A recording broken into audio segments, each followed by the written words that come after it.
punya banyak uang, datang Ramadan, kerjaan banyak di siang hari, mending ngasih 8 juta ke seorang kiai, kasih sertifikat puasa, Anda selesai berpuasa. Ternyata juga ada orang yang membayar sholat. Ada satu aliran tertentu, jadi kalau orang mati dihitung sholat yang ditinggalkan berapa kali. Misalkan dia itu meninggalkan sholat 10 tahun, karena memang dia baru sholat ketika usianya 50 tahun misalkan, 30 tahun. Semasa akil balik dia tidak pernah sholat 10 tahun. Baru setelah itu sampai matinya dia sholat 10 tahun, sholatnya ditinggalkan.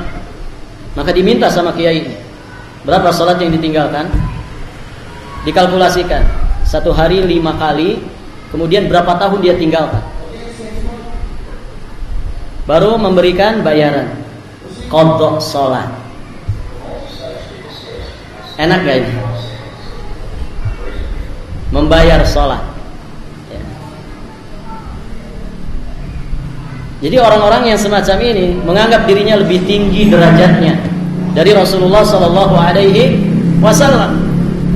Padahal Nabi Sallallahu Alaihi Wasallam mengatakan, ya Fatimah, kepada putrinya Fatimah, putri Rasulullah Sallallahu Alaihi Wasallam, i'mali, beramalah engkau, la ugni anki minallahi syai'a, sesungguhnya aku tidak bisa menyelamatkan dirimu di hadapan Allah Subhanahu wa taala. Minta segala sesuatu dariku, minta harta dariku silahkan, dan beramalah engkau, karena sesungguhnya aku tidak bisa menyelamatkan dirimu di hadapan Allah Subhanahu wa taala. Lihat, Nabi saja memerintahkan kepada putrinya Fatimah untuk sungguh-sungguh di dalam beramal, karena Nabi tidak bisa menyelamatkan putrinya ini. Tidak ada nepotisme di akhirat nanti.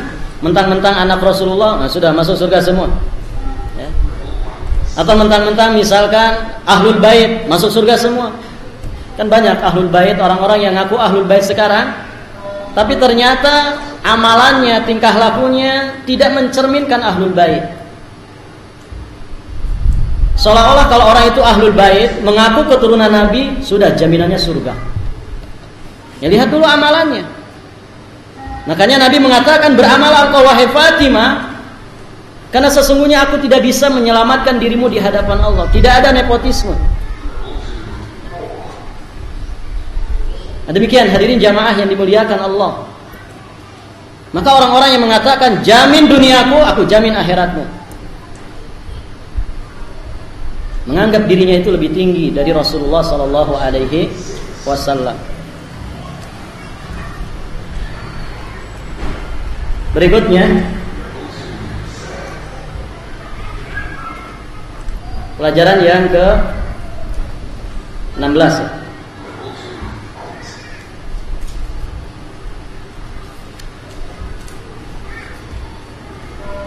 Wajib merealisasikan tauhid dengan hati, dengan lisan, dan semua anggota tubuh.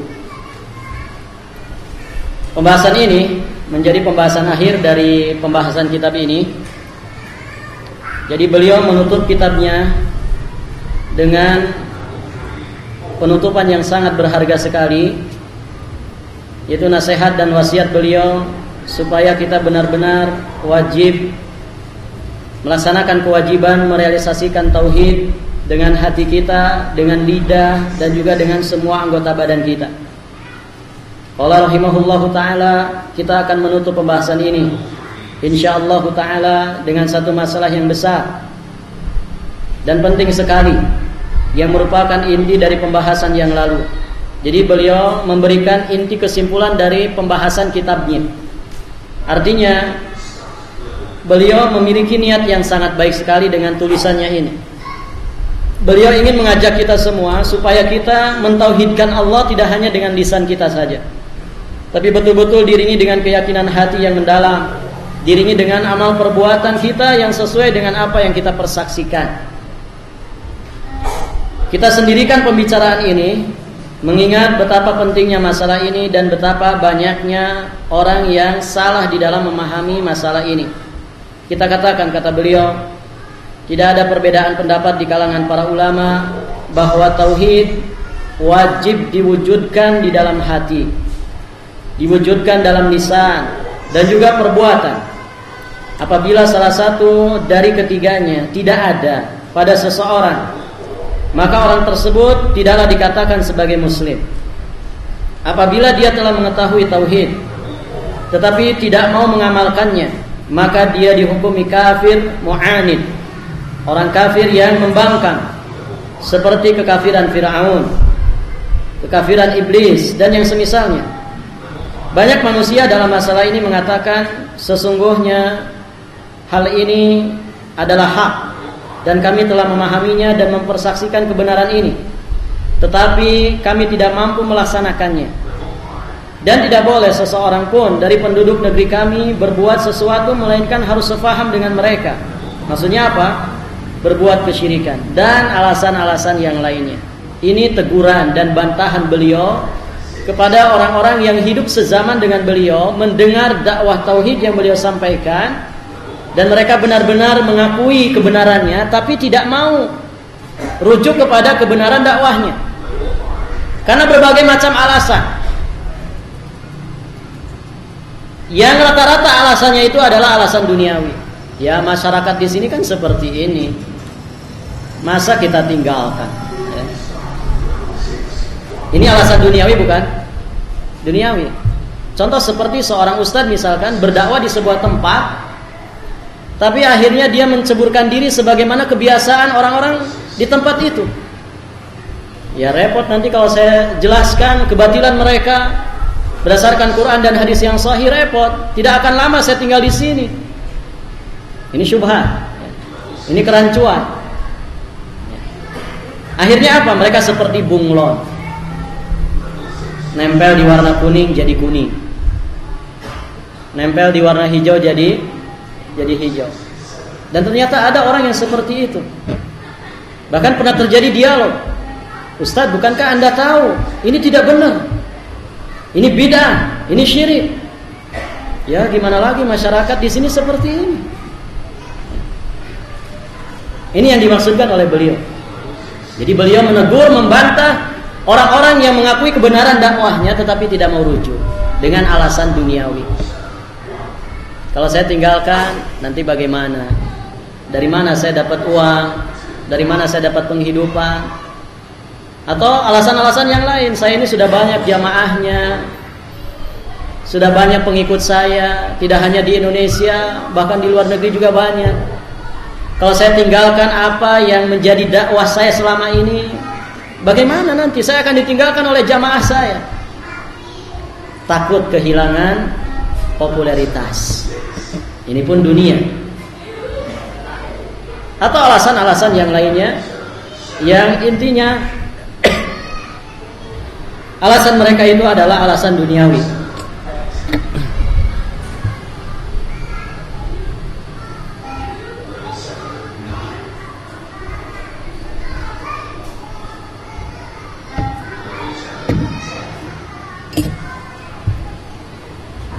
Kita lanjutkan. Beliau mengatakan orang bodoh yang miskin pengetahuan ini tidak tahu bahwa kebanyakan para pemimpin kafir mengetahui yang hak dan mereka tiada meninggalkannya kecuali dengan alasan-alasan sebagaimana disebutkan di dalam firman Allah Subhanahu wa taala, yang artinya mereka menjual ayat-ayat Allah dengan harga yang sedikit.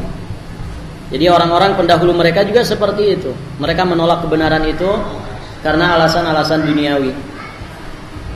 Atau di dalam ayat yang lain yang artinya mereka mengenal Nabi Muhammad sebagaimana mereka mengenal anak-anak mereka. Apabila seseorang melaksanakan tauhid secara zahir yang nampak, tetapi dia tidak memahaminya atau tidak meyakininya dalam hati, maka orang tersebut adalah munafik. Keadaannya lebih buruk daripada orang-orang kafir murni. Karena Allah Subhanahu wa taala berfirman, "Innal munafiqina fid darkil asfal minan nar." Sesungguhnya orang-orang munafik itu berada dalam keraknya api neraka. Jadi bahaya sekali. Hadirin jamaah yang dimuliakan oleh Allah, sehingga para sahabat itu sangat takut terhadap yang namanya nifaq, munafik. Dia tahu kebenaran, tapi dia tidak mau mengamalkan kebenaran tersebut. hanya gara-gara alasan duniawi. Apabila Anda mau memperhatikan perkataan-perkataan manusia, Anda akan melihat ada orang-orang yang mengetahui kebenaran lalu tidak mau berbuat berdasarkan kebenaran itu. Kenapa? Karena takut kehilangan dunianya, kehilangan kehidupannya, kedudukannya, atau karena basa-basi menyesuaikan diri dengan orang-orang setempat. Anda juga akan melihat ada orang yang secara zahir beramal dengan kebenaran itu, tetapi tidak diyakininya di dalam hati. Oleh karena itu kata beliau, apabila Anda bertanya kepadanya tentang apa yang menjadi keyakinannya dan ternyata dia tidak mengetahuinya, maka wajib bagi Anda memahami 2 ayat di dalam Al-Quran yang berikut ini. Itu firman Allah Subhanahu wa taala dalam Quran surat At-Taubah ayat 66. Allah berfirman yang artinya, janganlah kalian mengemukakan alasan, sungguh kalian telah kafir setelah kalian beriman. La ta'tadiru qad kafartum ba'da imanikum. Nah, apabila telah jelas bagimu bahwa sebagian sahabat yang memerangi bangsa Romawi bersama Rasulullah, mereka bisa menjadi kafir disebabkan kalimat kekufuran yang mereka ucapkan karena bercanda, bermain-main, tidak sungguhan. Ketika itu selesai peperangan, ketika di sela-sela peperangan, orang-orang munafik ini mengatakan, tidaklah kami melihat orang-orang yang paling buncit perutnya, menunjukkan banyak makan, orang-orang yang paling pengecut ketika berhadapan dengan musuh, melainkan para qurra kami ini. Yang dimaksud oleh dirinya adalah Rasulullah dan para sahabatnya. Maka didengar oleh seorang sahabat, kemudian dia mengatakan, demi Allah, apa yang kau ucapkan akan aku sampaikan kepada Rasulullah. Maka di tengah perjalanan sebelum sahabat ini datang kepada Rasulullah untuk menyampaikan peristiwa itu, telah turun ayat kepada Rasulullah sallallahu alaihi wasallam, qul abillah wa ayatihi wa rasulihi kuntum tastahzi'un qad kafartum ba'da imanikum la ta'tadiru qad kafartum ba'da imanikum. Katakanlah, apakah dengan Allah, dengan ayat-ayatnya, dengan Rasulnya kalian mengolok-olok? Janganlah kalian minta uzur, sesungguhnya kalian telah kufur setelah kalian beriman. Sampai dikisahkan orang yang tadi mengucapkan kalimat-kalimat itu datang kepada Nabi sallallahu alaihi wasallam dengan mengatakan, innama kunna nakhudu wa nal'ab. Sesungguhnya kami wahai Rasulullah hanya bercanda-canda, bermain-main, melepaskan kepenatan, sebagaimana orang melepaskan kepenatannya dengan rehat. Namun Nabi SAW tidak menoleh sedikit pun kepada dirinya. Nabi naik ontanya sampai orang ini memegang pelana onta Rasulullah SAW sampai tersandung-sandung batu. Nabi tidak pernah menoleh kepada orang ini dan terus mengulang-ulang ayat tadi, qul abillah wa ayatihi wa rasulihi kuntum tastahzi'un. Maka hadirin jamaah yang dimuliakan oleh Allah, orang yang ikut perang bersama Rasulullah SAW bisa kufur hanya gara-gara kalimat yang dia ucapkan karena main-main. Bagaimana lagi dengan orang yang sungguhan, disengaja, direncanakan, dijadwalkan? Tentu lebih parah lagi kondisinya. Wallahu ta'ala a'lam bissawab. Kemudian firman Allah yang kedua, surat An-Nahl ayat 106, yang artinya barang siapa yang kafir kepada Allah setelah dia beriman, maka dia mendapatkan kemurkaan Allah, kecuali orang yang dipaksa wa qalbuhu mutmainnun bil iman, sedangkan hatinya tetap tenang dalam keimanan, maka dia tidak berdosa. Akan tetapi orang-orang yang melapangkan dadanya, orang yang melapangkan dadanya untuk kekafiran kepada Allah, maka kemurkaan Allah menimpanya. Baginya azab yang besar. Yang demikian itu disebabkan karena sesungguhnya mereka lebih mencintai kehidupan dunia daripada kehidupan akhirat. Jadi pengecualian dalam masalah ini adalah orang-orang yang dipaksa dengan syarat hati mereka tetap tenang dengan keimanan. Karena para ulama sepakat paksaan itu hanya menimpa ucapan dan perbuatan saja, sedangkan hati manusia tidak bisa dipaksa. Maka orang-orang yang dipaksa dalam kondisi mukrah, kemudian disuruh mengucapkan kalimat kufur atau melakukan perbuatan-perbuatan kufur, orang ini dimaafkan, mendapatkan rukhsah dari Allah Subhanahu wa taala dengan syarat qalbuhu mutmainnun bil iman. Hatinya tetap tenang dengan keimanan. Tetap tenang dengan keimanan dan tetap seperti itu kondisi hatinya. Tidak lantas kemudian setelah dirasa-rasa, oh ternyata enak juga jadi orang kafir. Nah, kalau kondisinya seperti itu hatinya, maka berlaku firman Allah Subhanahu wa taala pada ayat berikutnya. Akan tetapi orang-orang yang melapangkan dadanya untuk kekafiran kepada Allah, maka kemurkaan Allah menimpanya, baginya azab yang besar. Dan Allah Maha tahu isi hati manusia. Jadi hati manusia tidak bisa dipaksa. Ketika dipaksa dan paksaannya betul-betul mulji, betul-betul paksaan yang akan terwujud, maka hadirin jamaah yang dimuliakan oleh Allah, orang semacam ini dapat keringanan dari Allah untuk mengucapkan atau melakukan perbuatan kufur dengan syarat hatinya tetap dalam kondisi tenang, tentram dengan keimanannya. Dan ini pernah terjadi pada sahabat ya Ammar bin Yasir radhiyallahu taala anhu. Ya, beliau mengambil rukhsah ini ya sehingga beliau terselamatkan, terbebaskan dari azab atau siksaan orang-orang kafir Quraisy. Wallahu taala a'lam bissawab. Hadirin jamaah yang dimuliakan oleh Allah, alhamdulillah wa syukrulillah, kita akhirnya selesai juga membahas kitab ini, walaupun tentunya dengan cara penjelasan yang sangat global sekali. Mudah-mudahan walaupun kita membahasnya secara global, mudah-mudahan ada sedikit perbekalan buat kita, minimal gambaran tentang syubhatnya orang-orang kafir, orang-orang musyrik, dan gambaran tentang bagaimana cara kita membantah mereka. Mudah-mudahan Allah Subhanahu wa taala menerima amal ibadah kita ya, di dalam menyelesaikan pembahasan kitab ini, dan semoga Allah Subhanahu wa taala memberikan kemudahan kepada kita untuk mengamalkan apa-apa yang telah kita ilmui. Kalau itu berupa perintah, semoga Allah mudahkan untuk melaksanakan dan mendakwahkannya.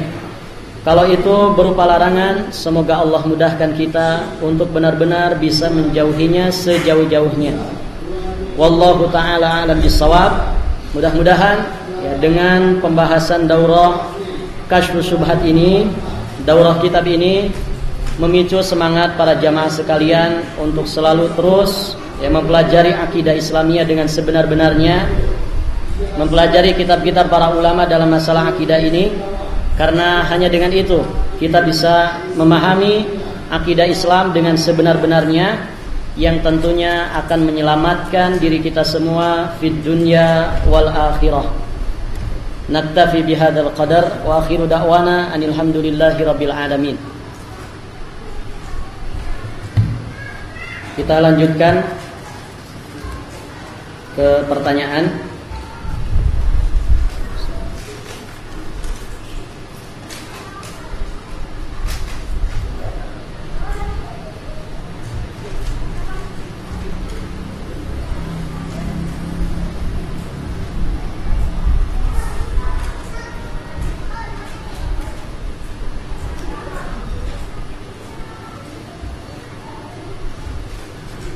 Ini pertanyaannya banyak sekali.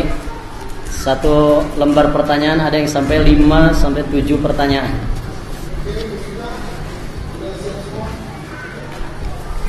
Ya, kita bahas siapakah hakikat wali.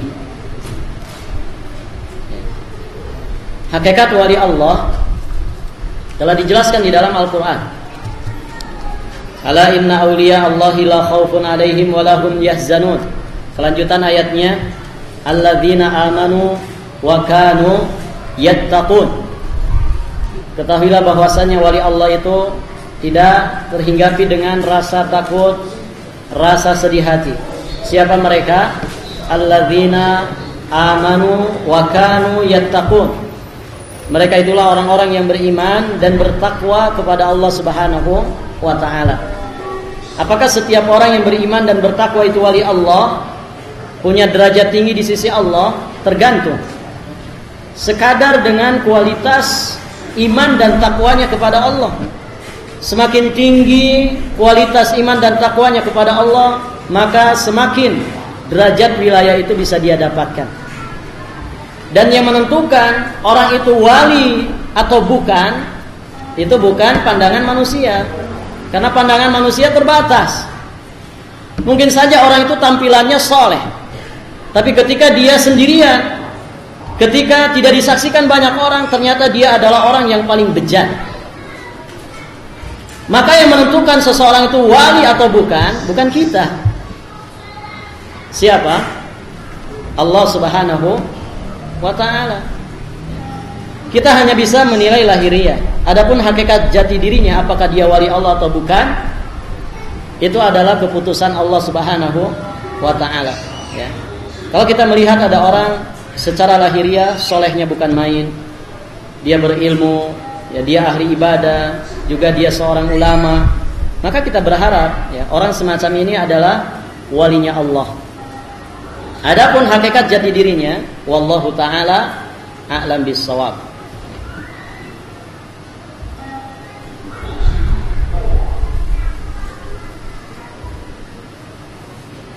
Bagaimana dengan Ka'bah?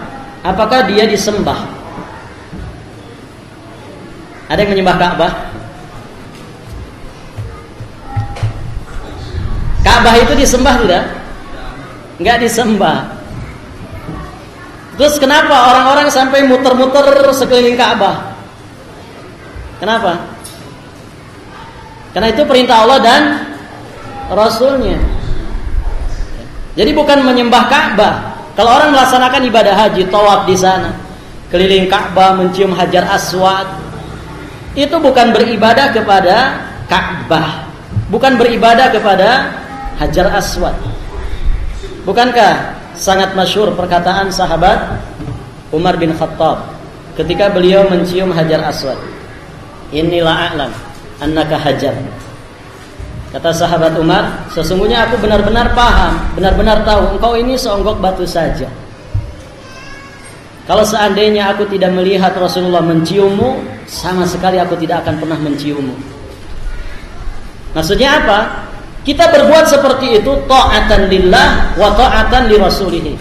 Kita taat kepada Allah Subhanahu wa taala dan Rasulnya. Kalaupun Allah yang memerintahkan kita sujud di hadapan seseorang, kalau itu benar datangnya dari Allah, maka kita sujud di hadapan orang itu. Kenapa? Karena taat kepada Allah. Lihat para malaikat dan jin yang diperintahkan oleh Allah untuk sujud kepada siapa? Kepada Nabi Adam dengan sujud penghormatan. Apakah mereka berbuat syirik kepada Allah dengan seperti itu? Nah, ini pertanyaan. Malaikat berbuat syirik enggak ketika mereka sujud kepada Nabi Adam? Tidak berbuat syirik, justru mereka orang-orang yang taat kepada Allah. Kenapa? Karena mereka tunduk patuh dengan perintah Allah. Ketika disuruh sujud, sujud.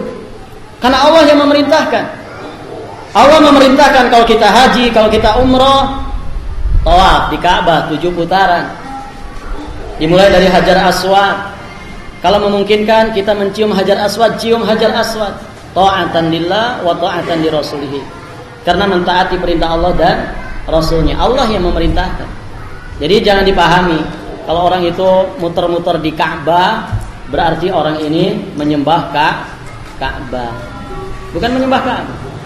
Lain halnya orang-orang yang ngusap-ngusap Ka'bah, diusap-usap Ka'bah, atau dibuka bajunya, digosok-gosokkan di Ka'bah, atau dia ambil itu kiswah Ka'bah itu, dia potong, kemudian dijadikan jimat nanti kalau datang ke Indonesia. Nah, itu lain lagi. Makanya di musim haji kiswah Ka'bah itu selalu diangkat ke atas. Kenapa? Kalau tidak seperti itu, habis setiap tahun itu kiswah itu. Dan kiswah itu kan susah bikinnya itu, ada pabriknya, ya, ada tempat khusus pembuatan kiswah. Karena lebar sekali, panjang sekali. Demikian hadirin. Ya. Jadi kalau orang tawaf di Ka'bah itu bukan ibadah kepada Ka'bah.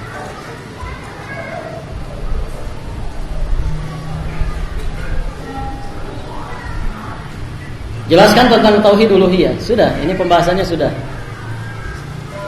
Mempersembahkan peribadatan hanya kepada Allah Subhanahu wa taala semata. Itu tauhid uluhiyah.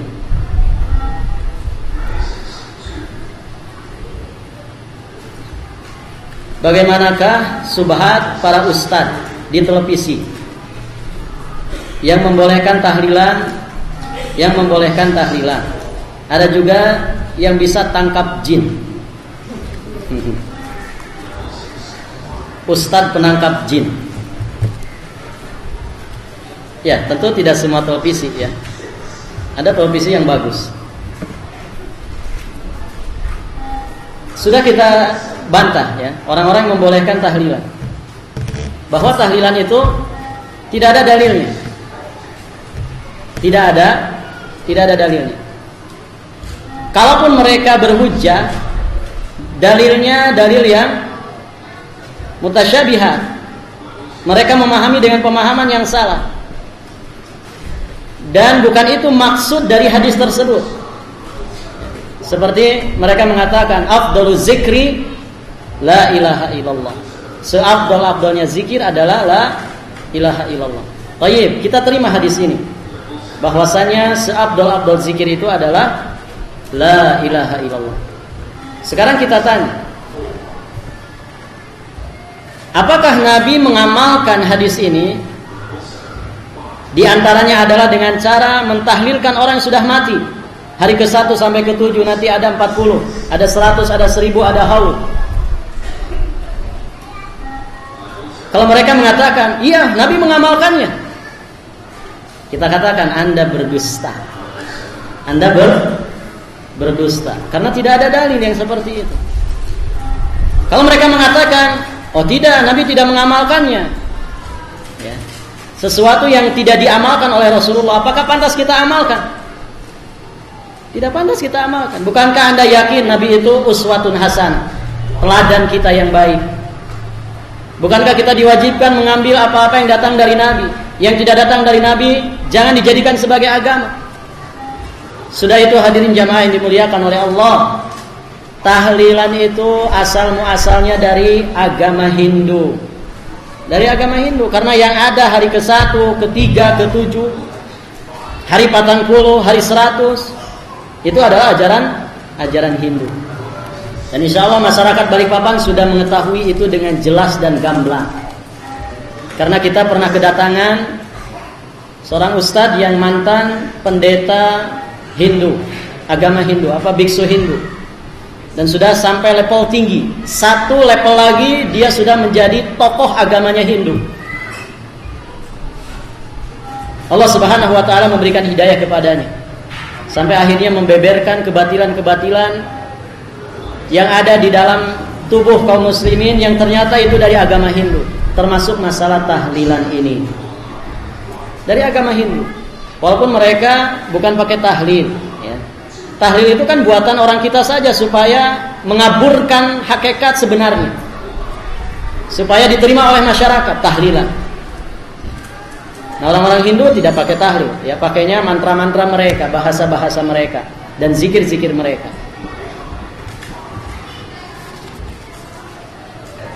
Dan perbuatan para ustadz, sebagian para ustadz, itu bukan dalil. Kalau orang mengatakan tahlilan itu apa hukumnya? Boleh. Apa dalilnya? Ustadz saja melakukannya. Apakah setiap yang dilakukan oleh ustadz kemudian jadi dalil? Bagaimana kalau ada ustadz yang merokok? Apakah ini menjadi dalil bolehnya rokok? Ada ustadz misalkan yang berzina. Apakah itu menjadi dalil zina itu halal gara-gara ustadz yang melakukannya? Kemana akalnya? Pernah ada cerita ustadz mati su'ul khotimah di kilo 17. Karena apa? Kelebihan, overdosis, obat kuat.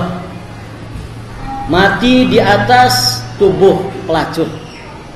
Dia berangkat izin kepada istrinya untuk mengisi pengajian. Mampir kilo 17. Kelebihan, overdosis, obat kuat. Akhirnya mati di atas pelukan pelacur. Su'ul khatimah. Apakah kemudian perbuatan ini melegalkan keharaman itu? Oh, karena ustadz yang melakukannya berarti boleh. Kemanakan akalnya? Jadi dalil itu adalah Quran, dalil itu adalah hadis-hadis Nabi SAW. Dan juga tidak ada seorang pun yang bisa mengumpulkan seluruh ilmu agama. Bisa saja orang itu ahli di bidang tertentu, dia tidak ahli di bidang yang lain. Bisa saja orang itu banyak hafal ayat-ayat Allah, tapi juga dia banyak tidak menghafal ayat-ayat Allah. Bisa saja orang itu banyak hafalan hadisnya, juga masih banyak hadis-hadis yang lain yang dia tidak hafal. Maka pernyataan masa ustadz salah, ini pernyataan yang harus kita rubah, bongkar kebiasaan lama ini, ya. Jadi jangan mengatakan, ya, bahwasanya masa ustadz salah, masa kiai salah, masa tuan guru salah. Kita katakan iya, sangat rawan salah. Sebagaimana kata Nabi, kullu bani Adam khata'. Setiap anak Adam itu banyak melakukan kesalahan, siapapun dia, orang alimnya apalagi orang awamnya.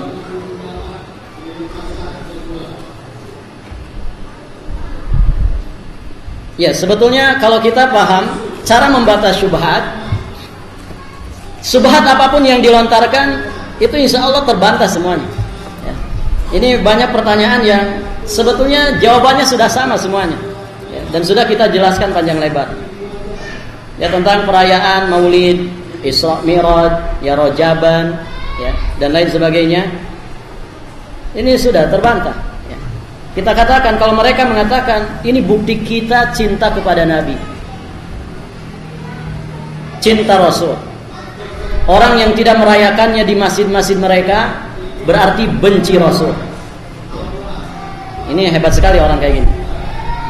Bahkan ada ikhwan kita yang mendengar ketika ada acara seperti itu, kemudian mic-nya, corongnya ada di atas, kedengar kemana-mana di siang hari.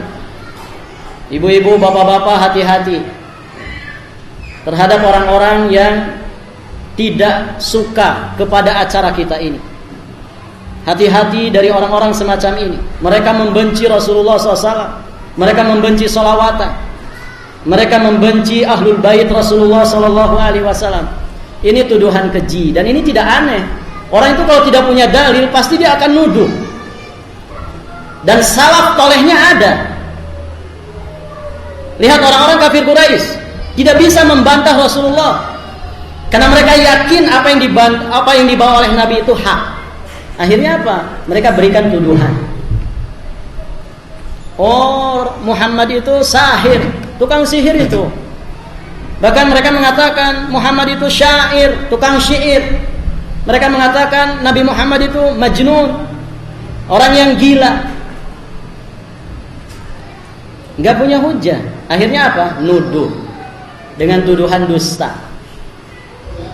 Hakikatnya tuduhan itu menunjukkan semakin memperjelas jati diri mereka sebenarnya, ya. Karena mereka sangat yakin bagaimana perkembangan Rasulullah dari semenjak kecilnya. Mereka mengenal Rasulullah sebagaimana mereka mengenal anak-anak mereka sendiri. Bahkan mereka sendiri yang memberikan gelar Al-Amin kepada Rasulullah. Nah, demikian kondisi para ahli syubhat. Maka hadirin jamaah yang dimuliakan oleh Allah, ini ya syubhat-syubhat yang sangat lemah sekali, ya. Inna kaida syaitan kana dha'ifa, ya. Sangat mudah untuk dibantah. Kalau memang cinta Rasul, apakah Rasul seperti itu? Kan begitu. Kita dengan para sahabat lebih cinta mana kepada Rasulullah? Hebat kalau ada orang mengatakan saya lebih cinta kepada Rasulullah daripada para sahabat.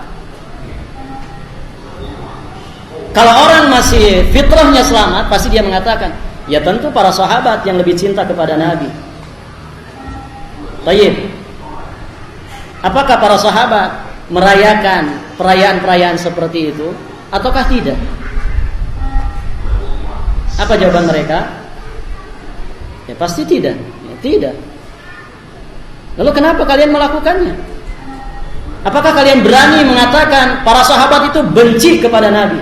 Kenapa? Karena tidak maulidan. benci kepada Rasulullah. Kenapa? Karena tidak merayakan Isra dan Mi'raj. Apakah kalian berani mengatakan itu kepada para sahabat? Demikian hadirin jamaah yang dimuliakan oleh Allah.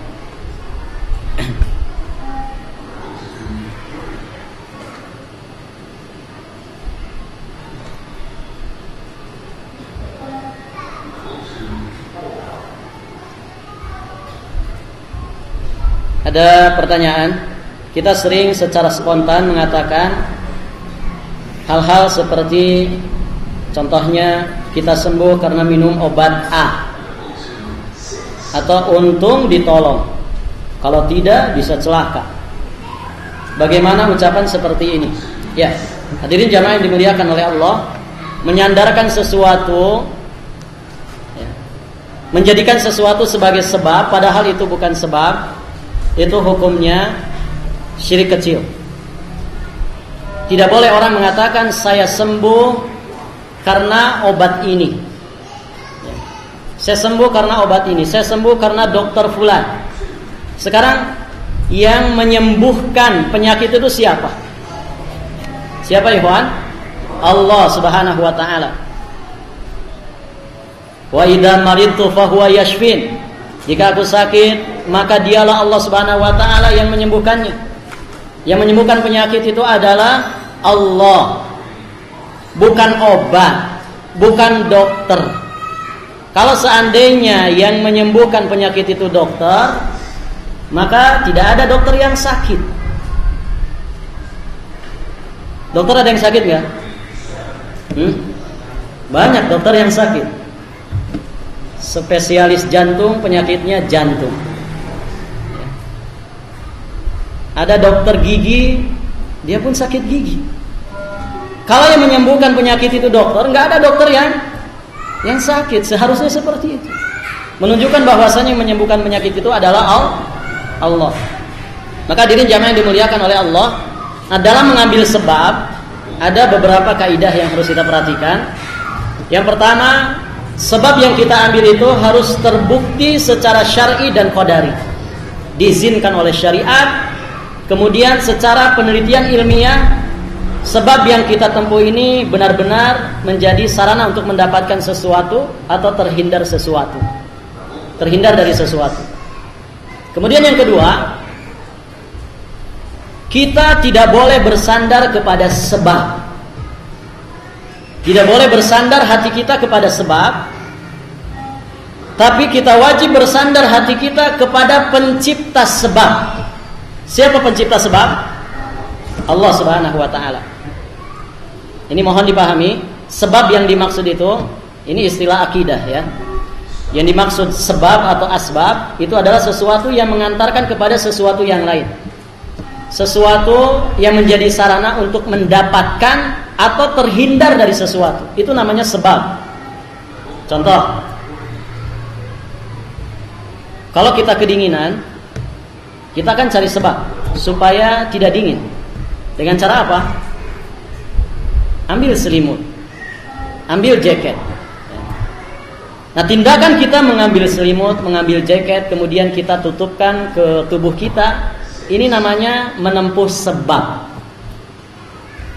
Ada orang pingin punya anak dan keturunan, maka tempuh sebabnya. Bagaimana caranya? Menikah. Orang yang menikah berarti dia menempuh sebab untuk mendapatkan anak dan keturunan. Ada orang lapar, kemudian dia datang ke restoran cari makan supaya laparnya hilang. Nah, ini namanya menempuh sebab.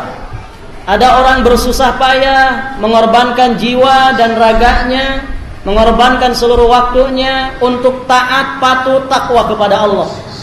Kenapa? Karena dia ingin masuk ke dalam surga.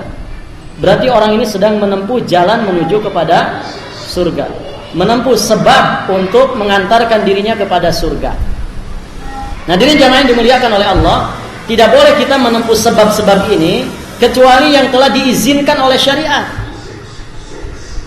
Maka jika ada orang menempuh sebab walaupun secara pengalaman terbukti tetapi tidak diizinkan oleh syariat, maka hukumnya haram. Contoh, orang ingin dapat rizki, pengen dapat kekayaan dengan cara korupsi.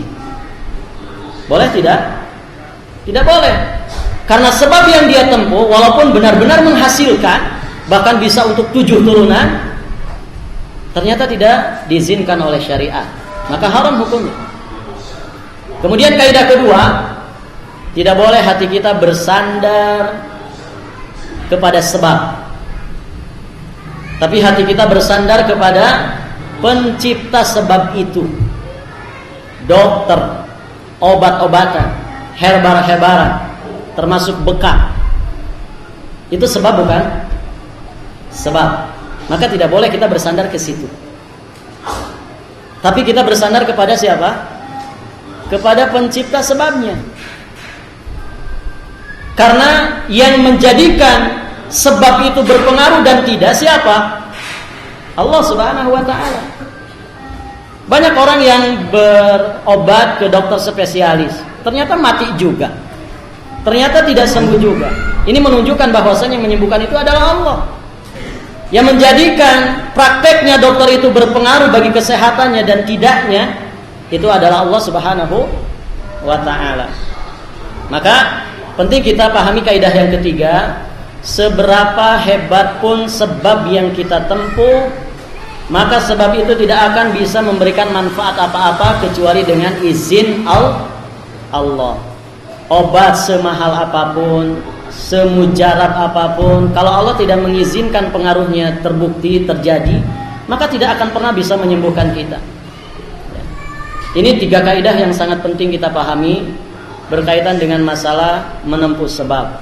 Jika kita memahami kaidah ini, insya Allah jadi perbekalan kita dalam mengarungi kehidupan di dunia ini.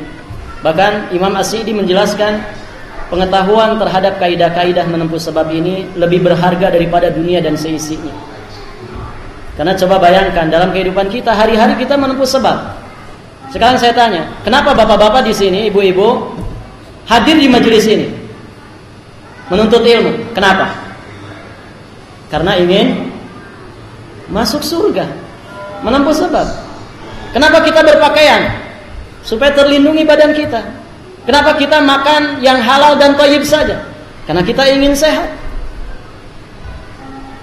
Kenapa kita bikin rumah? Untuk melindungi diri dan keluarga kita. Hari-hari kita itu menempuh sebab semuanya.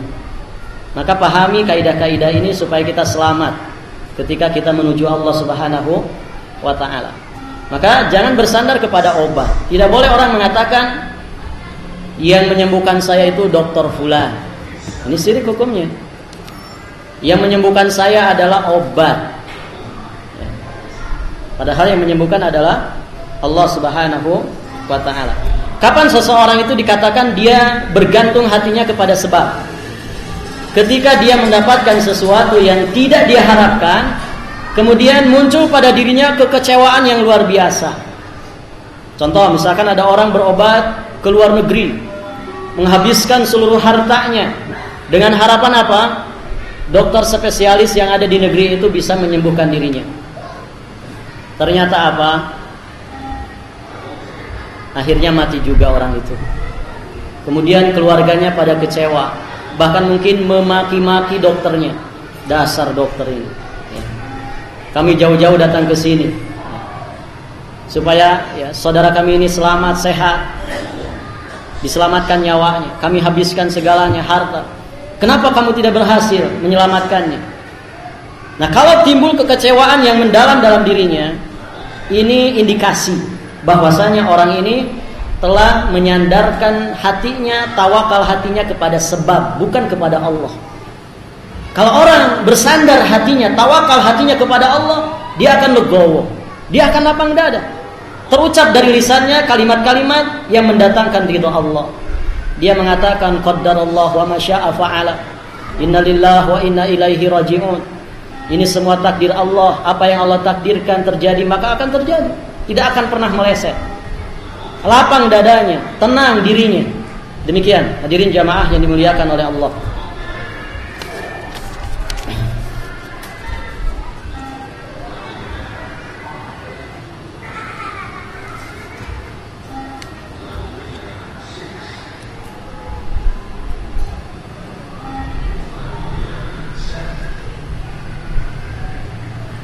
Pada waktu dulu kita pernah percaya untuk berobat kepada dukun. Bagaimana cara kita untuk minta ampun kepada Allah dari dosa syirik ini? Caranya bertaubat kepada Allah. Ya ayyuhalladzina amanu tubu ilallahi taubatan nasuha. Wahai sekalian orang-orang yang beriman, bertobatlah kalian kepada Allah dengan taubatan nasuha. Innallaha yaghfiru dzunuba jami'a. Sesungguhnya Allah akan mengampuni seluruh dosa bagi orang-orang yang bertaubat.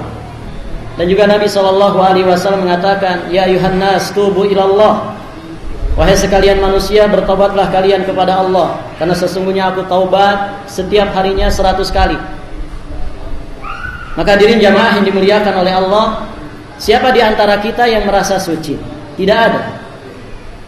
Pasti di antara kita pernah berbuat dosa. Entah itu dosa syirik, entah itu dosa bid'ah, ataupun maksiat.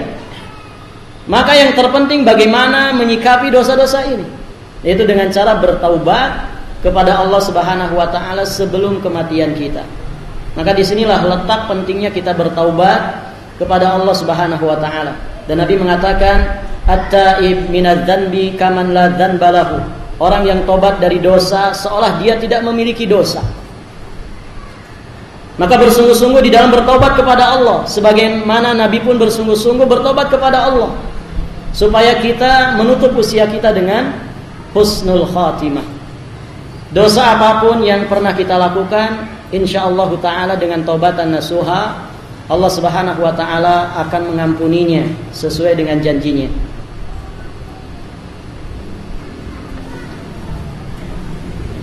Jadi ayat yang mengatakan innallaha la yaghfiru ayyushraka bihi wa yaghfiru ma duna dzalika liman yasha. Allah tidak akan mengampuni dosa syirik dan Allah akan mengampuni dosa selain itu bagi orang-orang yang dikehendakinya. Ini para ulama menjelaskan, itu maksudnya dosa syirik yang dibawa mati, tidak sempat ditobati, maka hukumnya tidak akan diampuni oleh Allah.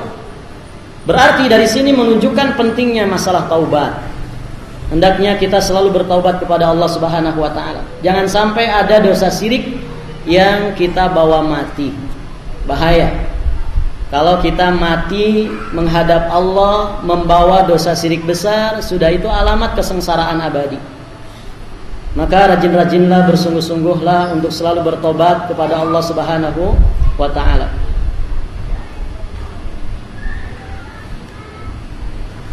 Mohon penjelasan mengenai hukum gambar atau foto yang ada ditempel di dinding rumah, baik yang masih hidup ataupun yang sudah meninggal. Tentang masalah ini, Syekh Muhammad bin Abdul Wahhab telah menjelaskan di dalam kitab Tauhid, bab khusus tentang para penggambar makhluk bernyawa.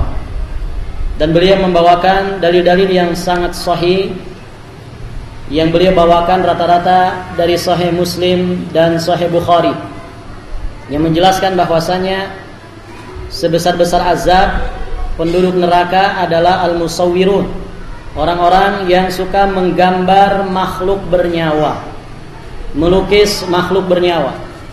Beliau pun menyertakan hadis-hadis yang memberikan ancaman kepada orang-orang yang menggambar makhluk bernyawa. Ya, seperti sebuah hadis menjelaskan bahwasanya orang-orang yang menggambar makhluk bernyawa nanti di akhirat kullifalahu, dia akan diberi beban untuk meniupkan ruh kepada makhluk-makhluk bernyawa yang pernah dia gambar atau dia lukis. Bayangkan, kalau orang pernah melukis ratusan pasang suami istri, dilukis kemudian jadi pajangan, nanti Allah Subhanahu wa ta'ala memberikan beban kepadanya untuk meniupkan ruh kepada orang-orang yang dia lukis ini. Walaisa binafikh, kata Nabi, orang ini tentu tidak akan bisa meniupkan ruh kepada orang-orang yang dia gambar, yang dia lukis. Berat. Seseorang ketika dibebani dengan sesuatu yang di luar batas kemampuannya, sengsara hidupnya. Orang saja di dunia ini kalau dia dibebani dengan pekerjaan yang bukan jobnya, yang bukan keahliannya. Berat rasanya, apalagi di akhirat nanti. Kemudian kata Nabi SAW dalam hadisnya yang lain, di antara azab orang-orang yang melukis makhluk bernyawa, Allah akan memberikan ruh kepada makhluk-makhluk bernyawa yang dia lukis ini. Kemudian diperintahkan makhluk-makhluk ini untuk menyiksa orang yang melukisnya. Kalau ada orang itu melukis macan, 100 macan pernah dia lukis, nanti macan itu dikasih nyawa, kemudian akan disuruh oleh Allah mengazab, menyiksa orang yang melukisnya. Intinya besar sekali ancaman bagi para pelukis makhluk bernyawa. Kalau yang tidak bernyawa, bagaimana? Tidak masalah, silakan lukis rumah, lukis pemandangan, silakan lukis mobil. Makhluk-makhluk yang tidak bernyawa tidak masalah. Bagaimana kalau ditempel, jadikan hiasan? Ya seperti orang-orang kita saat ini di rumahnya rata-rata ada foto keluarga, ada foto-foto zaman dulunya ketika nikah, ya, ada foto-foto kenangan-kenangan ya, di satu tempat tertentu dipajang semuanya. Orang yang memajang foto-foto atau gambar makhluk bernyawa seperti ini, baik orang yang difoto itu masih hidup atau sudah meninggal dunia, sama hukumnya. Masuk ke dalam sabda Nabi SAW, innal malaikata la tadkhul baitan fihi surah. Sesungguhnya malaikat tidak akan masuk ke dalam rumah yang di dalamnya ada surah, ada gambar makhluk bernyawa. Nah, lebih mengerikan lagi, sebagian masjid ada foto-foto kiai, pajang-pajang di masjid. Kalau malaikat gak masuk, yang masuk siapa? Yang masuk siapa hadirin? Syaitan. Makanya bisa jadi, kenapa rumah tangga itu berantakan terus? Karena tidak pernah dimasuki malaikat. Yang betah nimbrung di situ adalah siapa? Syaitan dari kalangan jin. Dan seringkali foto-foto lukisan itu tempat yang favorit bagi para jin. Karena pernah ada orang yang diruqyah, ketika terjadi dialog, kamu di mana? Kamu rumahnya di mana? Tinggalnya di mana? Dia mengatakan, saya nempel di foto, di lukisan yang ada di rumah itu. Malaikat tidak akan masuk. Yang masuk adalah syaitan. Maka hadirin jamaah yang dimuliakan oleh Allah, tidak usah pajang-pajangan. Kalau mau pajang-pajangan, ya yang tidak bernyawa saja, pemandangan atau lukisan-lukisan tertentu, kalau memang untuk hiasan dinding. Bagaimana dengan tulisan kaligrafi? Khilaf di kalangan para ulama tentang memajang kaligrafi. Sebagian ulama mengatakan tidak mengapa. Sebagian ulama mengatakan, dan ini lebih hati-hati, sebaiknya tidak memajang kaligrafi. Maksudnya kaligrafi dari Al-Quran atau hadis. Kalau kaligrafi, ya tulisan-tulisan pepatah Arab, tidak masalah. Yang dimaksud adalah tulisan Al-Quran yang dibuat kaligrafi tertentu kemudian dipajang. Menurut pendapat yang lebih hati-hati, insyaallah ta'ala, sebaiknya tidak. Ya. Kenapa? Karena fungsi Al-Quran bukan untuk itu. Al-Quran untuk dibaca, dipelajari isi kandungan maknanya, diamalkan dan didakwahkan kepada manusia, bukan dipajang-pajang. Ada orang pajang ayat kursi di depan pintu rumahnya. Supaya apa? Supaya tidak masuk setan, tidak masuk jin. Tapi rumahnya tidak pernah dipakai ibadah. Yang terdengar hari-harinya di situ dangdutan. Orangnya tidak sholat, tidak pernah baca Quran. Jin tidak akan takut dengan pajangan ayat kursi itu. Maka sebaiknya tidak dipajang. Kemudian juga dikhawatirkan akan terhinakan. Kalau dipajang akhirnya terhinakan ayat Quran itu. Datang cicak di situ, teleknya ada di situ. Datang kecoa masuk di situ, akhirnya terkotori, terdebu, kena debu. Kemudian di situ banyak kotoran binatang-binatang kecil. Maka sebaiknya tidak usah pajang-pajang kaligrafi dari ayat-ayat Al-Quran atau hadis-hadis Rasulullah Sallallahu Alaihi Wasallam.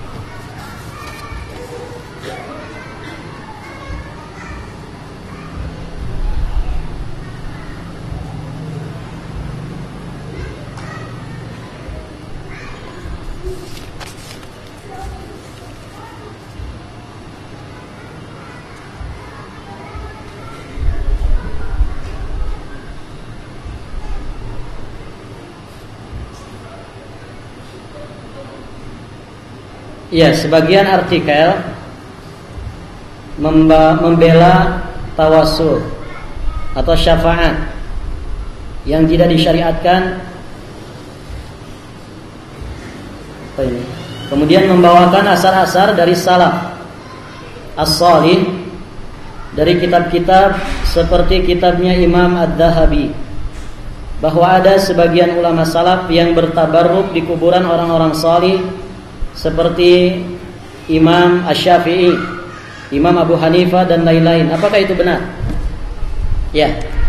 Inilah kebiasaan ahlul batil, membawa perkara-perkara yang mutasyabihat. Hadirin jamaah yang dimuliakan oleh Allah, ayat-ayat Quran sudah jelas, gamblang, terang benderang, tidak ada keraguan sedikit pun tentang haramnya meminta syafaat kepada selain Allah, tawasul dengan orang-orang yang sudah mati.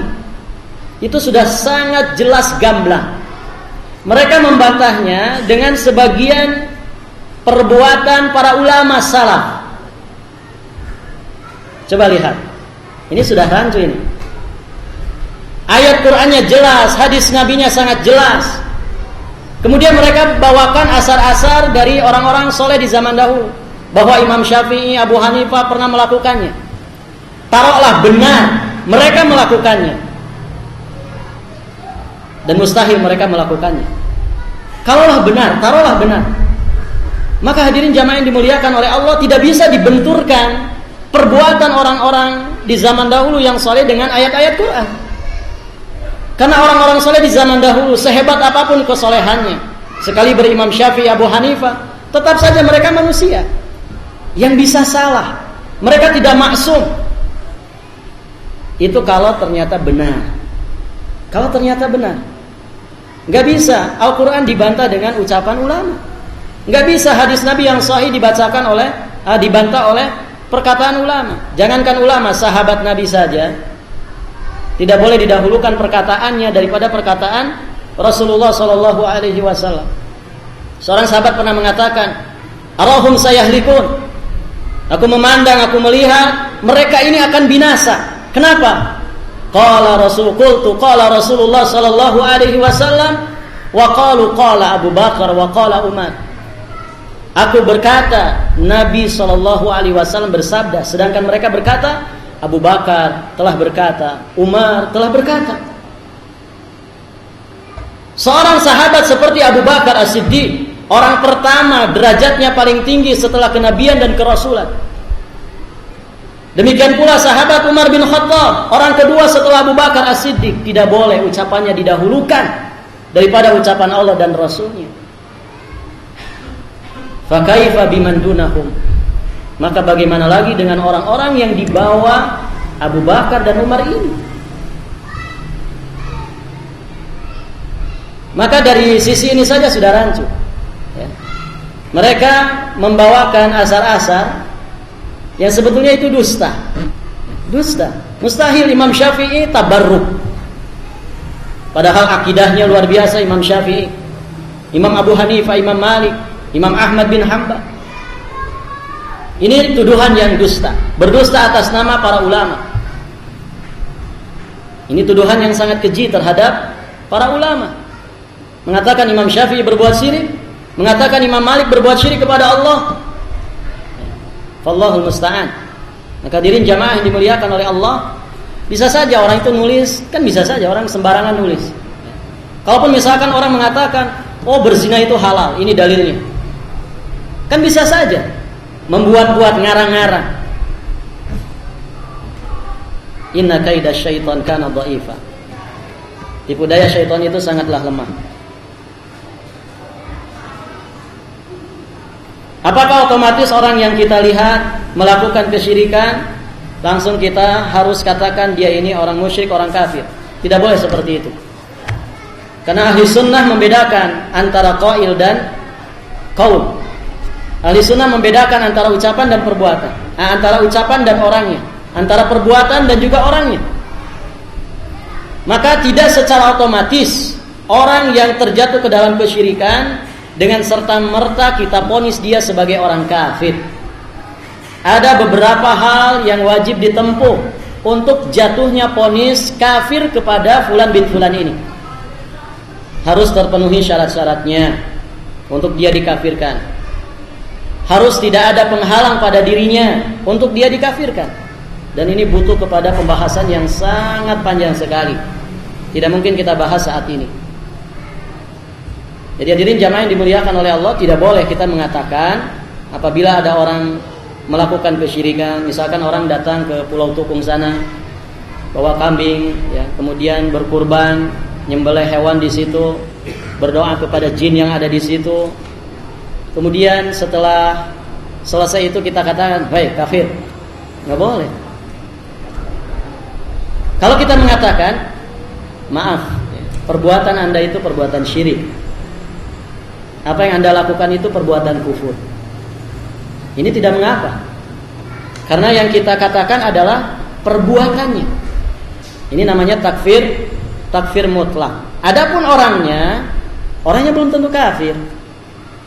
Karena dilihat dulu apakah mungkin orang ini jahil, orang ini punya takwil, atau orang ini dia ada sesuatu yang menghalangi dirinya untuk dia dikafirkan. Orangnya butuh kepada penelitian. Dan ini tidak ada yang bisa melakukannya kecuali orang-orang yang mendalam di dalam masalah ilmu.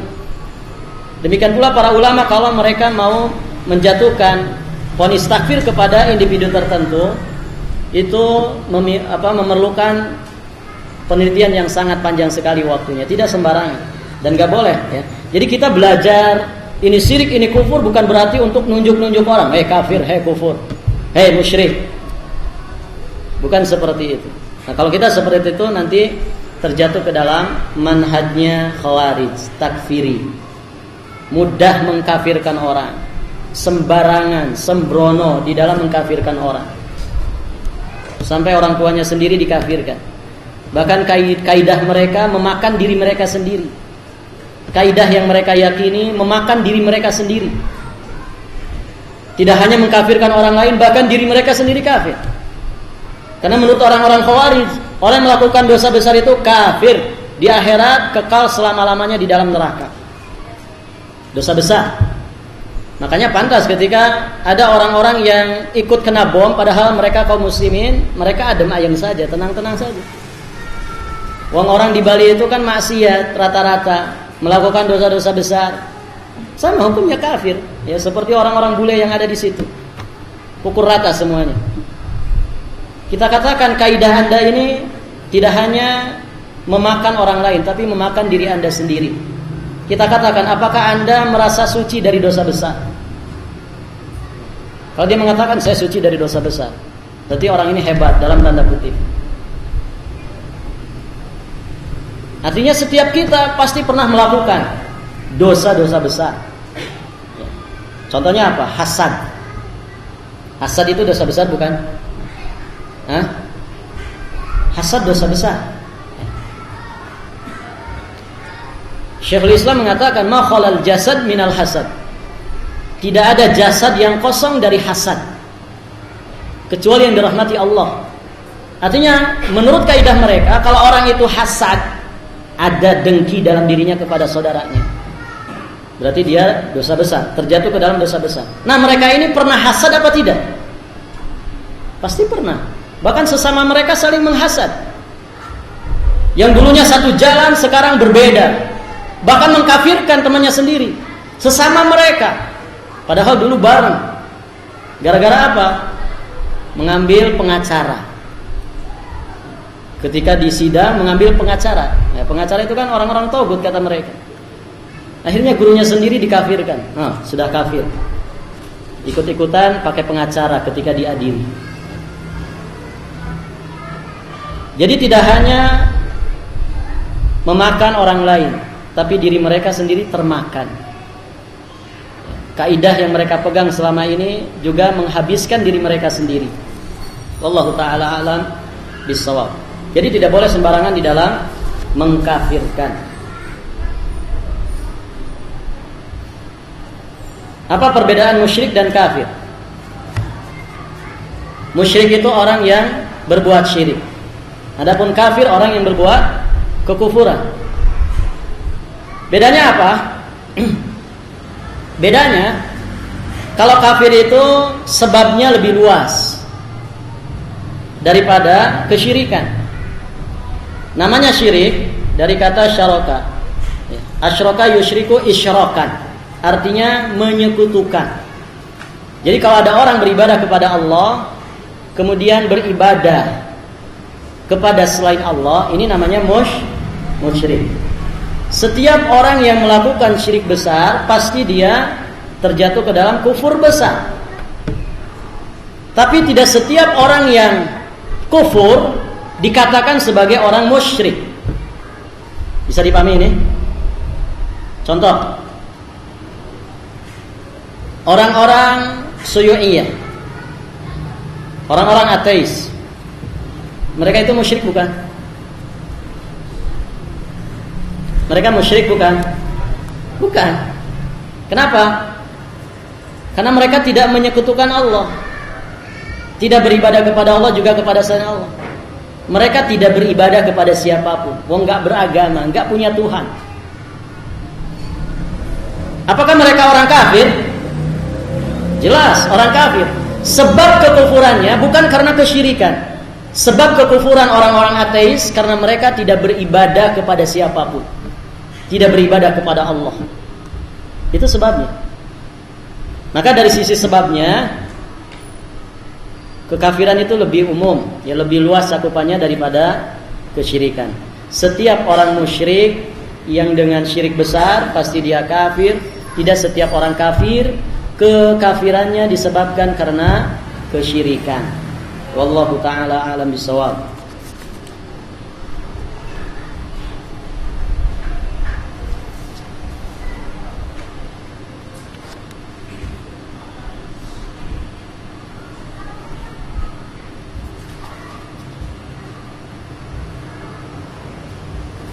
Keluarga saya akan melakukan sholawat Nabi dan ziarah makam pada akhir bulan ini. Apa yang harus saya lakukan? Kalau orang mengkhususkan sholawat atau ziarah kuburan, ziarah kubur, mengkhususkan pada waktu-waktu tertentu, ya seperti menjelang Ramadan atau setelah Ramadan atau waktu-waktu tertentu yang lainnya, maka itu adalah perbuatan yang tidak ada sunnahnya. Ketika mereka mengkhususkan pada waktu tertentu dan tempat tertentu. Adapun ziarahnya secara umum, maka disyariatkan. Ketika dikhususkan dengan tempat tertentu, waktu tertentu, disinilah letak kebidahannya. Ini perbuatan yang bidah. Maka yang harus kita lakukan ketika ada keluarga kita seperti itu, dinasehati. Karena bidah adalah kemungkaran. Bahkan kemungkaran kedua setelah apa? Setelah syirik. Maka kita nasihati dengan nasihat yang baik. Ya, pahamkan dia bahwa itu perbuatan yang tidak ada sunnahnya. Mengkhususkan ziarah kubur pada waktu-waktu tertentu. Nasihati. Ya, man ra'a minkum munkaran falyughayyirhu biyadi, fa illam yastati fa bilisani, fa illam yastati fa biqalbi, wa dzalika adhaful iman. Jika kalian melihat kemungkaran, maka rubahlah dengan hati kalian. Kalau tidak bisa dengan lisan, kalau tidak bisa ya dengan hati. Dan ingkarul mungkar dengan hati adalah selemah-lemahnya keimanan. Artinya itu batas minimal kewajiban kita mengingkari kemungkaran dengan hati-hati kita.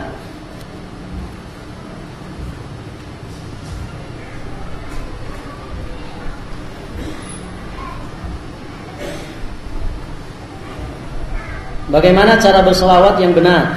Seperti apa bacaannya dan dari mana sumbernya? Salawat yang benar datang dalam beberapa hadis yang sahih dan bisa dilihat di dalam kitab-kitab yang ditulis oleh para ulama berkaitan dengan masalah zikir dan doa. Biasanya disertakan di situ. Ya seperti kitab miliknya Syekh Sa'id bin Wahab Al-Qahtani yang berjudul Hisnul Muslim. Ya, di situ dijelaskan juga di dalam kitab-kitab para ulama yang lainnya berkenaan dengan masalah zikir-zikir dan doa-doa yang berasal dari Al-Quran juga hadis-hadis Nabi SAW.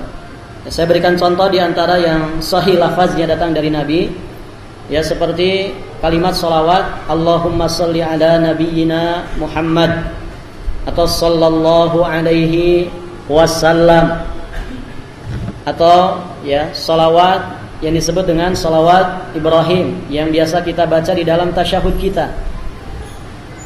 Allahumma salli ala Muhammad wa ala ali Muhammad kama sallaita ala Ibrahim wa ala ali Ibrahim innaka Hamidum Majid. Allahumma barik ala Muhammad wa ala ali Muhammad kama barakta ala Ibrahim wa ala ali Ibrahim innaka Hamidum Majid. Adapun salawat-salawat yang lain itu rata-rata adalah salawat-salawat yang dibuat-buat. Bahkan sebagian di dalamnya terkandung ya, unsur kesyirikan. Ya, seperti yang dikenal di masyarakat kita salawat Badar. Ada yang hafal salawat Badar? Apa bunyinya? Salatullah salamullah ala taha Rasulillah. Salatullah salamullah ala Yasin Habibillah. Tawassalna bibismillah. Tawassalna bibismillah. Kami tawasul dengan nama Allah. Sahih tidak ini? Sahih. Tawasul dengan nama Allah diperbolehkan. Berikutnya apa? Kelanjutannya apa? Wabil hadi Rasulillah. Dan kami bertawasul dengan al-hadi, orang yang diberi petunjuk. Siapa? Rasulillah. Tawasul dengan Nabi setelah meninggalnya boleh tidak? Tidak boleh. Syirik hukumnya tawasul dengan Nabi setelah meninggalnya. Maka ada unsur kesyirikannya. Atau salawat yang sangat populer di kalangan masyarakat kita. Bahkan salawat ini dijadikan pembukaan atau muqaddimah ceramah. Apa itu? Salawat nariyah. Allahumma sholli sholatan kamilatan mutmainnan, dan seterusnya. Ya. Jamaah ada yang hafal? Ya, salawat nariyah. Ya. Di situ juga ada unsur kesyirikannya. Maka hadirin jamaah yang dimuliakan oleh Allah, orang itu kalau keluar dari sunnah Nabi mesti penyimpangannya ada. Ya, mesti penyimpangannya ada. Maka cukuplah bagi kita athar dari sahabat Abdullah bin Mas'ud yang mengatakan ittabi'u wa la tabtadi'u. Ikutilah Rasulullah dan janganlah kalian membuat perkara-perkara yang baru. Faqad kufitum. Itu cukup bagi kalian. Maka cukupkan diri dengan sunnah yang sahih. Tidak usah merepotkan diri kita dengan hadis-hadis yang lemah, hadis-hadis yang palsu yang dibuat-buat oleh manusia. Hadis-hadis sahih saja banyak yang belum kita amalkan. Jangan merepotkan diri dengan hal-hal yang di luar dari sunnah Nabi sallallahu alaihi wasallam. Cukupkan diri kita dengan sunnah Nabi sallallahu alaihi wasallam. Hadirin jamaah yang dimuliakan Allah, pertanyaannya sangat banyak sekali dan waktu terbatas. Mohon maaf apabila ada di antara pertanyaan dari jamaah sekalian yang belum terjawab. Mudah-mudahan kita semua selalu dirahmati, diberkahi Allah Subhanahu wa taala. Semoga Allah senantiasa memberikan kekuatan kepada kita semua untuk selalu istiqomah di jalan menuntut ilmu, mengamalkan ilmu dan mendakwahkan ilmu. Billahi taufik wal hidayah. Akhirul kalam, akhiru da'wana anilhamdulillahi rabbil alamin. Mohon maaf atas setiap kesalahan dan kekurangan. Hadanallahu wa iyyakum ajma'in. Subhanakallahumma wa bihamdika asyhadu an la ilaha illa anta astaghfiruka wa atubu ilaik. Wassalamu alaikum warahmatullahi wabarakatuh.